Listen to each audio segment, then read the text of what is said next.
प्रदीप भंडारी जी, आपसे ही शुरुआत करते हुए, अब भाषा से कैसे दिक्कत हो सकती है? और ये कठमुल्ला कौन सा शब्द है? जो लोग उर्दू पढ़ते हैं वो कठमुल्ला बन जाते हैं। चित्रा जी, इसके एसेंस पे जाइए। इसका एसेंस ये है कि जो लोग मदरसा के अंदर मॉडर्न एजुकेशन का विरोध कर रहे हैं और जो ये चाहते हैं कि मुसलमान बच्चा साइंस और एजुकेशन की ट्रेनिंग ना ले, ये उसकी बात योगी आदित्यनाथ जी कर रहे हैं। योगी आदित्यनाथ जी की नीति और नीयत समझिए। मदरसा में अखिलेश यादव की सरकार में 2013 में स्कैम हुआ था, जिसमें उत्तर प्रदेश में 100 से ज्यादा ऐसे मदरसे पाए गए थे जहां उर्दू पढ़ा, पेपर पे वो मदरसा थे और कहने को उन्होंने फंड लिए थे। हमारे यहाँ पे मदरसा के अंदर सच्चाई हम जानते क्या है, 1000 करोड़ से ज्यादा फंड दिया गया है और मदरसा के अंदर जो मदरसा बोर्ड के लोग खुद हैं वो कह रहे हैं सिर्फ उर्दू मत पढ़ाइए, उर्दू के साथ अंग्रेजी भी पढ़ाइए, अंग्रेजी के साथ बाकी भारतीय भाषा भी पढ़ाइए, जिससे कि हमारे बच्चे जो है वो आगे जा सके। तो ये जो संस्कृति है कि मुसलमान समाज के लोगों को तुष्टीकरण के नाम पे गरीब रखो, लेकिन जो उर्दू पढ़ेगा वो कठमुल्ला कैसे हो जाएगा? मेरा ये सवाल है, जो उर्दू पढ़ेगा वो कठमुल्ला कैसे हो जाएगा? मेरा सीधा सा सवाल है। हाँ, ये नहीं बोला कि जो उर्दू पढ़ेगा वो ऐसा हो जाएगा। उन्होंने बोला जो उर्दू पढ़ते हुए साइंस और एजुकेशन की ट्रेनिंग के विरुद्ध जाए और सिर्फ रेडिकल सोच की बात करे, धार्मिक एजुकेशन की बात करे। बताइए, हमारी सोच है एपीजे अब्दुल कलाम जैसे तमाम लोग और मुस्लिम समाज से आगे जाए और देश की सेवा करे। इनकी सोच है कि असदुद्दीन तो उन्होंने भी तो उर्दू पढ़ी थी, वो तमिलनाडु के मुस्लिम परिवार से आते थे, उन्होंने भी उर्दू पढ़ी थी। नहीं, पर उन्होंने उसके बाद जाके साइंस और एजुकेशन की ट्रेनिंग नहीं ली। आज जाके वो आगे बढ़े। क्या अगर वो एक मदरसा के अंदर पढ़ रहे होते तो क्या जाके आज वो इंजीनियरिंग कॉलेज के थे? बोलिए राजकुमार भाटी जी। हाँ, आप संदर्भ समझते नहीं और समाजवादी पार्टी तुरंत आ जाती है, कठमुल्ला शब्द पकड़ लेगी और बीजेपी को घेरने की कोशिश करेगी। जवाब दीजिए। संदर्भ अच्छी तरह समझते हैं और इनकी नीयत भी अच्छी तरह समझते हैं। और आपने जो आज ये चर्चा रखी है, बहुत गंभीर चर्चा है, क्योंकि भाषा के ऊपर है, ये किसी धर्म के ऊपर या राजनीति के ऊपर नहीं है। इसलिए मेरा आग्रह रहेगा कि सभी लोग गंभीरता से अपनी बात रखें। पढ़े लिखे लोग सारे पैनल में हैं। देखिए, एक तो उर्दू और हिंदी को अलग करना बहुत ही मुश्किल काम है। उर्दू और हिंदी लगभग मिक्स भाषा। मैं आपको एक संस्मरण सुनाता हूँ बहुत संक्षेप में। 1989 में जब उर्दू को दूसरी राजभाषा का दर्जा यूपी में दिया गया था, तो कई जगह आंदोलन हो रहे थे जनसंघ के, बीजेपी के कहने पे। तो उदय प्रताप जी हमारे सांसद रहे हैं, बहुत बड़े कवि हैं उर्दू और हिंदी के। वो एक इंटर कॉलेज में पढ़ाते थे। उन्होंने हमें बताया कि जब मैं कॉलेज में घुस रहा था तो लड़के नारे लगा रहे थे, यदि उर्दू थोपी लड़कों पर तो खून बहेगा सड़कों पर। तो उदय प्रताप जी ने उन्हें बुलाया, बोले उर्दू का विरोध कर रहे हो? बोले हाँ। तो नारा तो हिंदी में लगाते, ये तो उर्दू में सारा नारा है, यदि उर्दू थोपी लड़कों पर खून बहेगा सड़कों पर। फिर इसे हिंदी में कहते हैं कि यदि उर्दू प्रतिस्थापित की युवाओं पर तो रक्त प्रभावित होगा मार्गों पर। तो उर्दू हमारे अंदर इतनी घुसी हुई है। हम सारे नेता, योगी आदित्यनाथ जी भी सदन में अगले ही दिन उर्दू का शेर सुना रहे थे। लेकिन वो आपको याद दिला रहे हैं ना कि 2013 में किस तरह से कई मदरसों को लेकर जो यहाँ पर चर्चा छिड़ी है। हाँ, जवाब दे रहा हूँ बस थोड़ा सा। दूसरी बात, अकबर इलाहाबादी ने बड़ी शानदार बात कही कि उर्दू और हिंदी में फर्क है इतना, हम देखते हैं ख्वाब, वो देखते हैं सपना। इतना फर्क है खाली।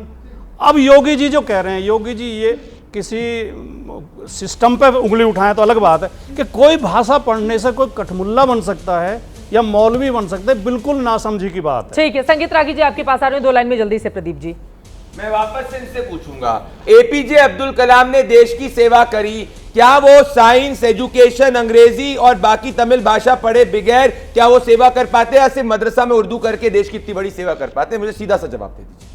एक नाम बता दीजिए जिसने मदरसा के अंदर सिर्फ धार्मिक एजुकेशन लेकर एपीजे अब्दुल कलाम के लेवल तक कोई समाज कर पाए। उर्दू पढ़ाओ, कौन कह रहा है कि केवल उर्दू पढ़ाओ? ये तो जाके रेडिकल बातें करें। हमारे जो आदर्श है एपीजे अब्दुल कलाम है, इनके आदर्श जो सवाल प्रदीप भंडारी उठा रहे हैं तो हमें उठाना चाहिए। अगर एपीजे अब्दुल कलाम मदरसे में पढ़कर, उर्दू पढ़कर अगर वैज्ञानिक बन सकते हैं तो इन्हें उर्दू पे ऐतराज क्यों है? वो मदरसा में उर्दू पढ़ के वैज्ञानिक ही बने, उसके आगे इंजीनियरिंग कॉलेज पढ़े फिर जाके वैज्ञानिक बने। वो दूसरी बात, जो लोग कहते हो कि कोरोना भगाने के लिए घंटी बजाओ, दिए जलाओ, वो हमें विज्ञान की शिक्षा दे रहे हैं। अरे भैया, इनका तो विज्ञान में विश्वास ही नहीं है। मेड इन इंडिया वैक्सीन का विरोध कर रहे थे फाइजर की लॉबी के नाम पे। आप वैज्ञानिक बात तो ना करें, मैं कह रहा हूं भाटी जी, ये इसकी बात आप ना करें, है ना। जो जब 100 करोड़ से ज्यादा वैक्सीन डोज हमने लगाए, आप कंट्रोल करेंगे मुझे? नहीं, आप हमारे अगर वैक्सीन पर सवाल उठाएंगे तो मैं पूछूंगा आपसे, क्यों ना वैज्ञानिक विज्ञान की बात करें? आप कौन हो गए? आपने क्या मेड इन इंडिया वैक्सीन का विरोध नहीं किया था? आप मुझे आपको बताइए, ये एपीजे अधिकार अब्दुल किसने कलाम दिया ने कि आप बात ना एपीजे करें? अब्दुल कलाम के मदरसा यार, के अंदर पाखंड की बात करते हैं, पाखंड की करो, विज्ञान की बात हमें करने दो। वैज्ञानिक ट्रेनिंग आगे बढ़ के पढ़े हुए वैज्ञानिक है वो।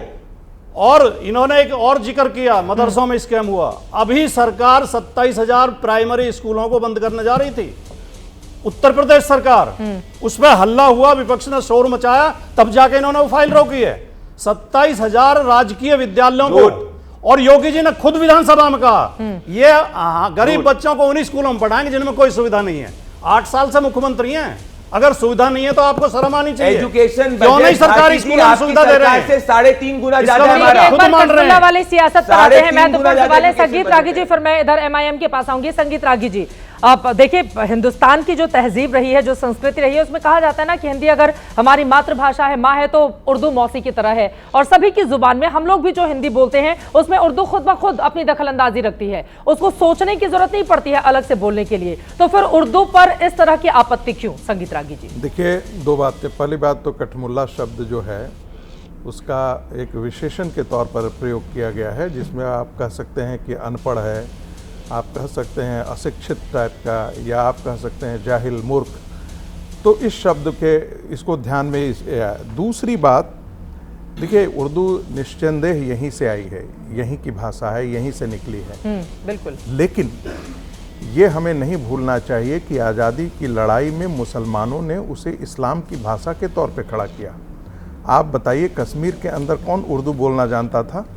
पाकिस्तान के अंदर उर्दू की क्या लेने देना था? पंजाबी बहुत बड़ी भाषा थी वहाँ के बोलने वालों की। लेकिन उर्दू, आप देखेंगे, जिन्ना का आप पूरा डिस्कोर्स पढ़ेंगे और गांधी जी के संदर्भ में पढ़ेंगे तो आपको लगेगा, उसने कहा, देखिए, हम प्रतीक हैं, ये हमारे प्रतीक हैं, हमारे महापुरुष अलग है, हमारी संस्कृति अलग है, हमारी सभ्यता अलग है, हमारे इस्लाम की पहचान अलग है, जिसमें भाषा अलग है, लिपि अलग है, इसलिए हम आपके साथ नहीं रह सकते हैं, इसलिए हमको पाकिस्तान चाहिए। यानी उर्दू पाकिस्तान की भाषा बनी, इस्लाम की भाषा बनी। और यही कारण है कि देश के हिंदुओं के में एक बहुत बड़े, मैं अपवाद की बात नहीं कर रहा कि किसी कवि ने कहा और इलाहाबादी ने कहा, बहुत सारे ऐसे पोएट हैं जो हिंदू थे लेकिन उर्दू में उन्होंने कविताएं लिखी, फिराक गोरखपुरी। लेकिन चूंकि उर्दू इस्लाम की भाषा के तौर पर प्रयोग किया गया, आज़ादी के लड़ाई के समय भी उसको इसी रूप में खड़ा किया गया, इसलिए उर्दू का विरोध भारत के अंदर हुआ। एक दूसरी बात, आप कॉन्स्टिट्यूएंट असेंबली आप पढ़ लीजिए, डिबेट पढ़ लीजिए। मौलाना अबुल कलाम आज़ाद ने उस डिस्कोर्स से अपने आप को बाहर कर लिया था, क्योंकि भारत के विभाजन के बावजूद उनकी जिद थी कि हिंदी नहीं, हिंदुस्तानी होनी चाहिए। और मैं फिर कह दूं, गांधी जी हिंदी की बात करते थे, लेकिन जैसे ही मुसलमानों का दबाव आता था वो हिंदुस्तानी पे उतर आते थे। हिंदी प्रचारणी सभा का गठन जो है वो गांधी जी ने उस समय किया था, और दक्षिण भारत में जाकर के वो हिंदी की प्रचार करते थे। लेकिन उर्दू पढ़ाना बंद कर देना चाहिए, आप ये कहना चाह रहे हैं? हाँ, मैं कह रहा हूं कि चूंकि मैं बार बार ये कहता हूं, इस देश का विभाजन धर्म के आधार पर हुआ था। मेरा ये कहना है कि इस देश का, ये देश जो है वो हिंदुओं का देश है, जिसमें मुसलमान भी रहते हैं, क्रिश्चियन भी रहते हैं। लेकिन मुसलमानों को आपसे पूछा जाएगा ना, संविधान में कहाँ लिखा हुआ है कि ये देश हिंदुओं का देश है और बाकी लोग रहते हैं इसमें? कहाँ लिखा हुआ है, संगीत रागी? संविधान में नहीं लिखा हुआ है। लेकिन क्या संविधान में बताया गया है कि आप अपनी मदरसों के अंदर काफिर जो नहीं इस्लाम को मानता है उसको काफिर कहें? क्या यह संविधान में लिखा गया है कि जिहाद करें?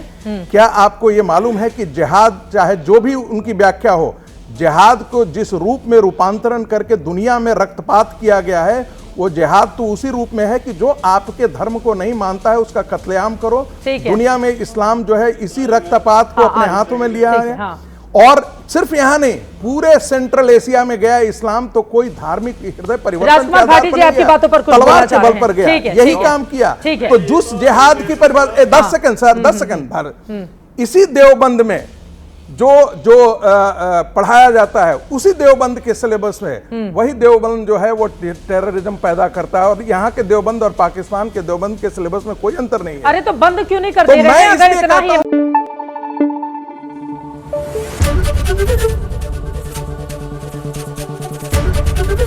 एबीपी न्यूज आपको रखे आगे।